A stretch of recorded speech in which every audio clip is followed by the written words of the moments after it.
है बच्चों, मैं आपके अपने सर मुनिंद्र कुमार आप लोगों को फंडा ऑफ फिजिक्स में स्वागत करता हूं। और अभी जो हम लोग का सीरीज चल रहा है वेक्टर का, उस वेक्टर में अगले पायदान पे हम लोग का होगा रिजोल्यूशन ऑफ वेक्टर। तो इस को स्टार्ट करने से पहले आप लोग अपना कॉपी कलम निकाल ले और मोबाइल को ध्यान से रख ले, स्टेबल कर ले और इस पर ध्यान लगाए। उसके बाद बच्चों कि अगर आप इस यूट्यूब चैनल पे नए हैं, आपके अपने चैनल फंडा ऑफ फिजिक्स पे, तो उसको सब्सक्राइब कर ले और बेल आइकन दबा दे कि जब भी हम नया वीडियो डालेंगे तो आपको ये मिलता रहेगा। ठीक है, तो इसीलिए बच्चों कहा गया है जिंदगी में प्रॉब्लम का आना पार्ट ऑफ लाइफ है और उस प्रॉब्लम को सॉल्व करना आर्ट ऑफ लाइफ है ना। जिंदगी में प्रॉब्लम आते ही रहता है बच्चों, तो उससे घबराना नहीं है, लेकिन उसको सॉल्व करके हमको क्या करना है, आगे निकल जाना। तो इसी के साथ हम लोग आज स्टार्ट करेंगे बच्चों रिजोल्यूशन ऑफ वेक्टर। रिजोल्यूशन का मतलब क्या होता है, वेक्टर को तोड़ना। वेक्टर को क्या करना, छोटे छोटे पार्टों में तोड़ना और उसको फिर क्या कर देना, जोड़ देना। ठीक है, तो यही काम हम लोग करेंगे, वेक्टर को तोड़ेंगे और फिर उसको क्या करेंगे, जोड़ेंगे। तो यहाँ पे तोड़ने का दो तरीका है बच्चों कि हम लोग क्या करेंगे, वेक्टर को और या तो 2 डायमेंशन में तोड़ सकते हैं या फिर 3 डायमेंशन। तोड़ने के लिए कुछ भी तोड़ सकते हैं, लेकिन हम लोग के सिलेबस के अनुसार हम लोग क्या करेंगे, इसको 2 डायमेंशन में या फिर किस में, 3 डायमेंशन में तोड़ेंगे। यहाँ पे रिस्ट्रिक्शन ये रहता है कि हम लोग का जो वेक्टर टूटेगा उसका डायरेक्शन हम लोग का फिक्स रहेगा। या तो एक्स वाई में तोड़ सकते हैं, मतलब कोई भी 2 एक्सिस ले सकते हैं, एक्स वाई, वाई जेड और जेड एक्स। या फिर इसको क्या करेंगे, 3 डायरेक्शन में तोड़ेंगे, है ना, एक्स वाई और जेड के डायरेक्शन में। ठीक है बच्चों, तो हम लोग स्टार्ट करेंगे रिजोल्यूशन ऑफ वेक्टर। इसमें दो होगा। तो पहला होगा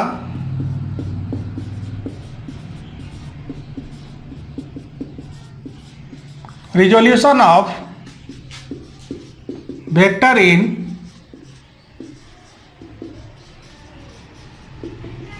टू डायमेंशन। वेक्टर का रिजोल्यूशन हम लोग का 2 डायमेंशन है। वेक्टर को हम लोग क्या करेंगे, 2 डायमेंशन में तोड़ेंगे। 2 डायमेंशन कौन कौन सा होगा, एक होगा एक्स एक्सिस के डायमेंशन का मतलब एक्सिस, तो एक्स एक्सिस के तरफ और वाई एक्सिस के तरफ। ठीक है बच्चों, तो ये हम लोग देख रहे हैं, ये एक्स हो गया, ये वाई हो गया। यहां पे क्या किया गया कि एक वेक्टर दे दिया गया, ये वेक्टर ए है, इसका यहां से कोण थीटा है,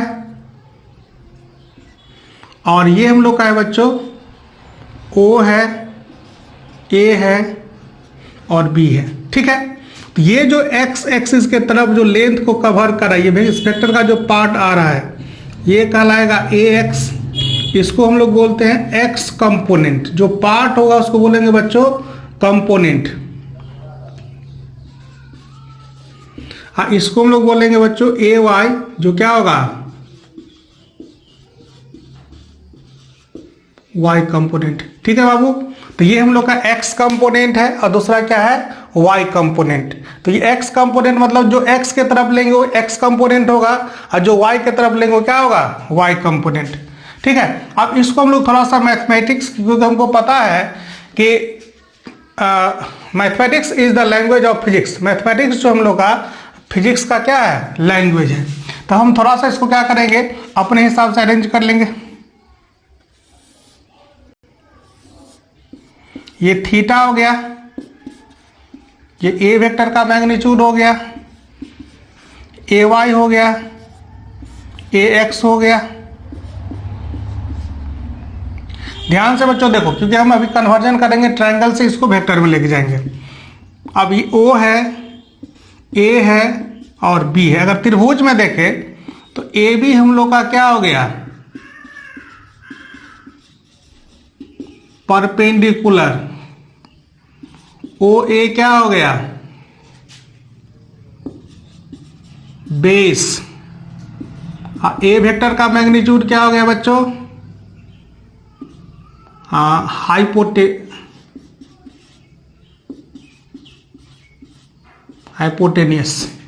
हाइपोटेनियस। तो 3 चीज हो गया, परपेंडिकुलर हो गया, बेस हो गया और हाइपोटेनियस हो गया। तो ओ ए हम लोग का बेस हो गया, ये हो गया परपेंडिकुलर, ये हाइपोटेनियस। अब हम लोग क्या करेंगे, अगर लिखते हैं साइन थीटा, तो परपेंडिकुलर बाय हाइपोटेनियस, तो P बराबर हो जाएगा H साइन थीटा। उसी प्रकार से बच्चों लिखेंगे कॉस थीटा, तो B बाय H, तो B बराबर हो जाएगा H कॉस थीटा। इसका अर्थ क्या हो गया कि ये हम लोग का बेस का जो लंबाई है, ये बेस का लंबाई, ये हम लोग का क्या हो गया, हाइपोटेनियस मतलब कर्ण गुने कॉस थीटा, ये परपेंडिकुलर है, इसका लंबाई क्या हो जाएगा हम लोग का बच्चों कि P बराबर कर्ण गुने साइन थीटा। ठीक है, तो कॉस थीटा पता चल गया। अब हम लोग क्या करेंगे, यहाँ पे इसको जो तोड़ेंगे, अब ये क्या करेंगे, इसको हम लोग वेक्टर के फॉर्म में लिखेंगे। तो हमको पता है कि H क्या है, ये है, इसको लिख देते हैं P, इसको B, इसको H। तो हम लोग लिख लेंगे AX बराबर A वेक्टर का magnitude into sine theta, sorry AX बराबर A वेक्टर का मैग्नीट्यूड इंटू कॉस थीटा। तो x कंपोनेंट AX क्या होगा, A वेक्टर का मैग्नीट्यूड इंटू कॉस थीटा, और y कंपोनेंट क्या होगा, A वेक्टर का मैग्नीट्यूड इंटू साइन थीटा। अब वेक्टर का मतलब होता है बच्चों कि O से लेके कहाँ पहुंचना, A पर पहुंचना। तो यहां से O से A गया, A से कहाँ चले गए, B गए, तो ये x डायरेक्शन हो गया, ये क्या हो गया, y डायरेक्शन। x डायरेक्शन को जब भी दिखाते हैं बच्चों तो i कैप से दिखाते हैं, y डायरेक्शन को जब भी दिखाएंगे तो किससे, j कैप से। तो हम लोग A वेक्टर बराबर लिख सकते हैं AX i cap AY j cap. तो ये हम लोग को हो गया कंप्लीट कि AX के तरफ अगर हम लोग चलेंगे, I के तरफ चलेंगे कितना, AX दूरी, और फिर J के तरफ चलेंगे कितना, AY दूरी, तो कहाँ पहुंच जाएंगे, B वेक्टर पे। या तो डायरेक्ट O से B पहुंचे, या फिर A से कहाँ पहुंचे, B पहुंचे। तो ये होता हम लोग का बच्चों resolution of vector in 2 dimension. इसको बोलेंगे AX को x कंपोनेंट, और AY को क्या बोलेंगे, y कंपोनेंट। तो ये हम लोग का हो गया वेक्टर, हम लोग का बच्चों resolution of vector in 2 dimension. Two dimensional vector को क्या करना, तोड़ लेना। ठीक है बच्चों,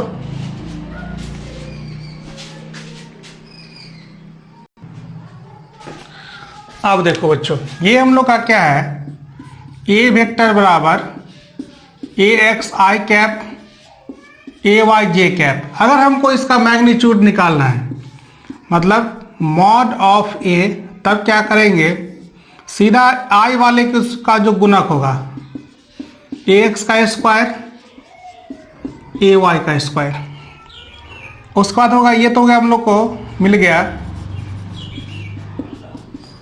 मैग्नीट्यूड ऑफ वेक्टर ए। अगर कोई कहेगा, पूछेगा डायरेक्शन ऑफ वेक्टर ए, तो हम लोग लिखेंगे tan थीटा बराबर AY बट्टा AX। तो थीटा बराबर हो गया बच्चों tan इनवर्स AY बट्टा AX। थीटा बराबर tan इनवर्स AY बट्टा AX। तो ये हो गया हम लोग का मैग्नीट्यूड मिल गया, ये क्या मिल गया, डायरेक्शन मिल गया।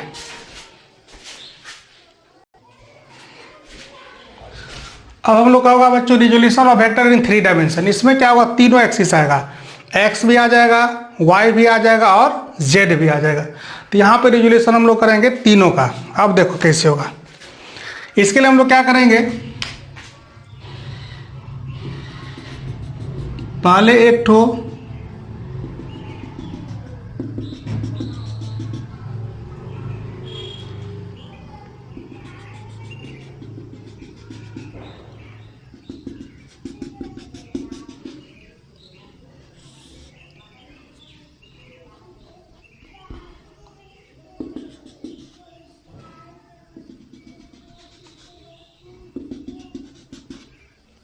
ठीक है, ये 3 डायमेंशनल हो गया बच्चों। इसको बोल देते हैं x, इसको बोल देते हैं y, इसको बोल देते हैं z। ये हम लोग का वेक्टर है a, जिसका ये कोण एक्स के साथ अल्फा, वाई के साथ बीटा और जेड के साथ गामा। ये हो गया आई, ये हो गया जे, ये हो गया के, ये हो गया ए x, A Y, A Z, A x, A Y, A Z.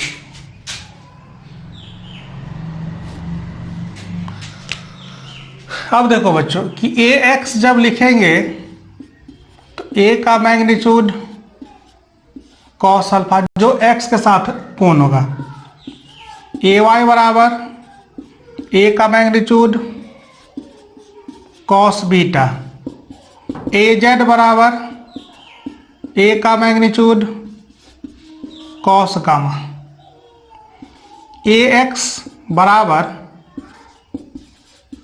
X component of vector, A Y कहलाएगा Y component of vector, A Z कहलाएगा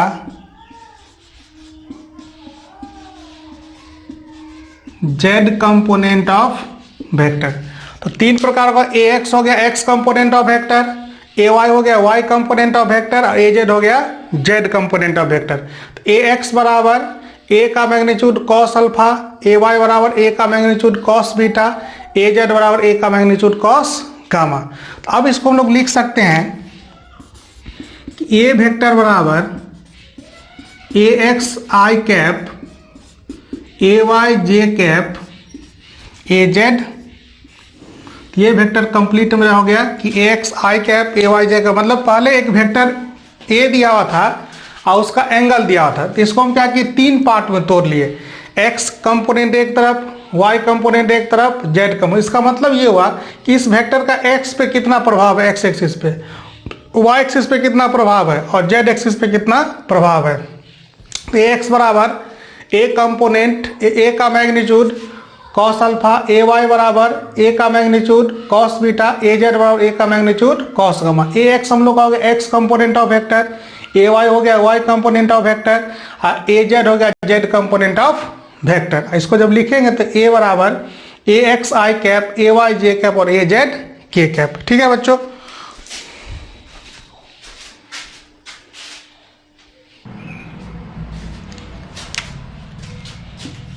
ए वेक्टर बराबर ए एक्स आई कैप, ए वाई जे कैप, ए जेड के कैप। ठीक है, x component I cap, Y component J cap और Z component के cap. तो अगर मैग्नीट्यूड ऑफ ए वेक्टर लिख रहे हैं तो ए एक्स का स्क्वायर, ए वाई का स्क्वायर, ए जेड का स्क्वायर रूट के अंदर में। तो ये हो गया मैग्नीट्यूड ऑफ वेक्टर ए। अगर पूछा जाएगा डायरेक्शन, तो बच्चों यहाँ पे डायरेक्शन सब के लिए अलग अलग निकालना पड़ेगा। तो कॉस अल्फा बराबर X component magnitude of vector A, cos beta बराबर Y component magnitude of vector A, cos gamma बराबर Z component magnitude of vector. तो cos alpha, cos beta, cos gamma is the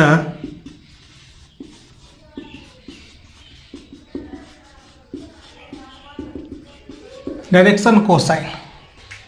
तो cos alpha, cos beta, cos gamma हम लोग क्या कहलाएगा, direction cosine. यहाँ पे जो डायरेक्शन उसका अलग से नाम दिया गया है जिसको बोला जाता है डायरेक्शन कोसाइन।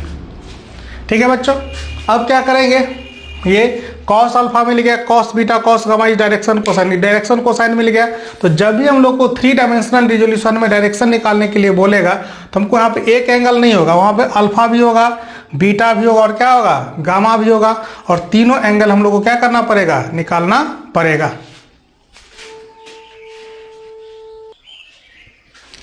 अब यहाँ पे पूछा जाता है क्या कि cos square alpha cos square beta plus cos square gamma बराबर ए एक्स बाय ए का मैग्नीट्यूड का होल स्क्वायर ए वाई बाय ए वेक्टर का मैग्नीट्यूड का होल स्क्वायर ए जेड बाय ए वेक्टर का मैग्नीट्यूड का होल स्क्वायर ए एक्स स्क्वायर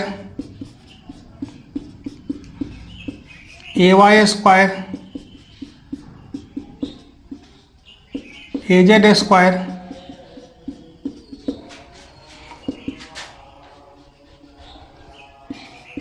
ए एक्स स्क्वायर ए Y square ए Z square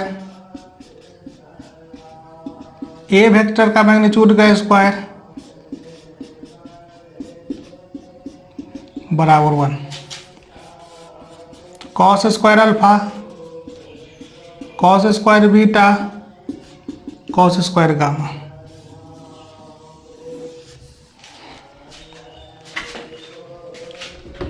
ये हम लोग का हो गया cos square alpha cos square beta cos square gamma बराबर 1। अगर हम लोग निकालना चाहेंगे cos square alpha plus cos square sine का, अब साइन का मान अगर निकालना चाहेंगे तो लिख सकते हैं 1 minus sine square alpha 1 minus sine square beta 1 minus sine square gamma बराबर 1।